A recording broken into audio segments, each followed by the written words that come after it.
Coach Rolly here from Orange Theory Fitness, Northwest Reno, Nevada. Let's talk about December 1st. Starting strong with the 2G template, it is a timed run row. Members will be alternating between working on the treadmill and down on the rower. The goal will be the same, to maximize recovery, whether it's walking recovery on the treadmill, recovery row on the rower, in order to maximize their 1 minute all-out efforts. On the treadmill in the 2G, you're gonna see decreasing durations leading up to that 1 minute all-out, whereas on the rower, members are gonna see increasing durations leading into that 1 minute all-out effort. A pro tip, let your members know out in the lobby that they're only going to get 1 minute of transition time moving from the treadmill to the rower and the rower to the tread. Should feel a little bit rushed, that's the point. It is power focused both on the tread and down on the rower. Let's go check out the rower. In the 2G template on the rower, members are just seeing all out efforts with recovery rows.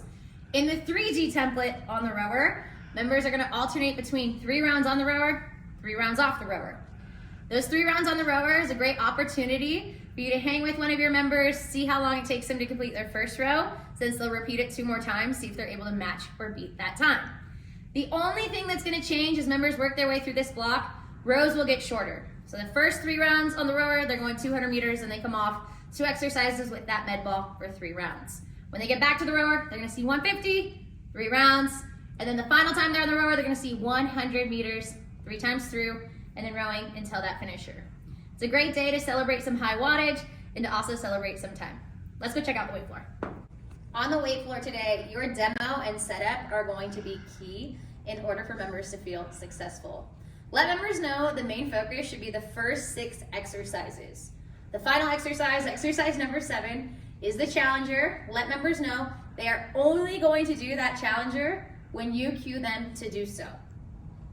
In the 2G template, members are gonna see exercises paired together for 3 rounds with some rep count range. In the 3G template, members are gonna see exercises paired together for 2 rounds, still having that rep count range. With rep count range, it gives our members the opportunity, if they're able to hit the high end of that rep count, to maybe go a little bit heavier the next round or the 3rd round. If they're unsure about going heavier, you can also give them the option about slowing it down nice and easy on their tempo. There are a few exercises we're doing today that we haven't seen in a while. One of those being my favorite, it's gonna be that lateral leg lift with the straps. You're gonna grab both straps, you can also grab one. You're gonna walk out, arm in line with shoulder height, palm is gonna face down. You're gonna step your feet closer to the wall just slightly, soften in that outside leg. Right away, activate the core, squeeze the glutes. Lifting that inside leg up to the top, lowering nice and slow on the way back down. One of my favorite hands-on corrections to give for members is to angle their toes inward just slightly to really activate that outer glute. Let's talk about that finisher. So it is a power hour around the room, both in the 2G and 3G template. It is also the first day of 12 days of fitness.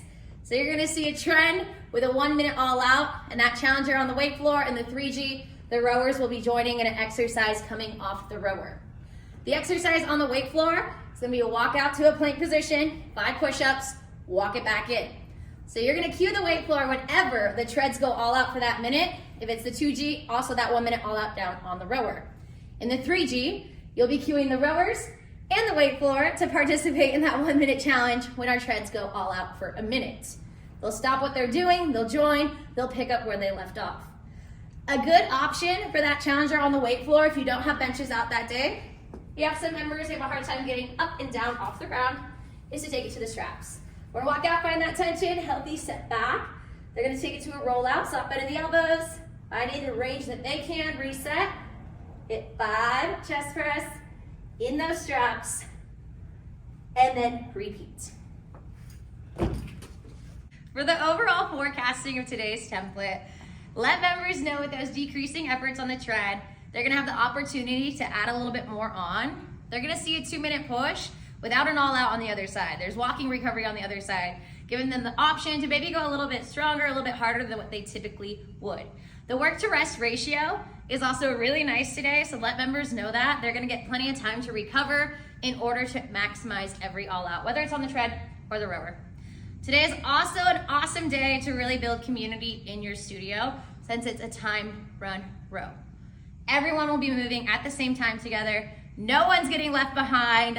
Have them introduce themselves down the road, get to know their neighbors since they're gonna be working with each other that entire half, or in that 3G, that entire block. And with it being the first day of 12 Days of Fitness, let's really create some hype, some energy, choose a playlist that has a little bit higher of a BPM, celebrate every member as they cross the finish line.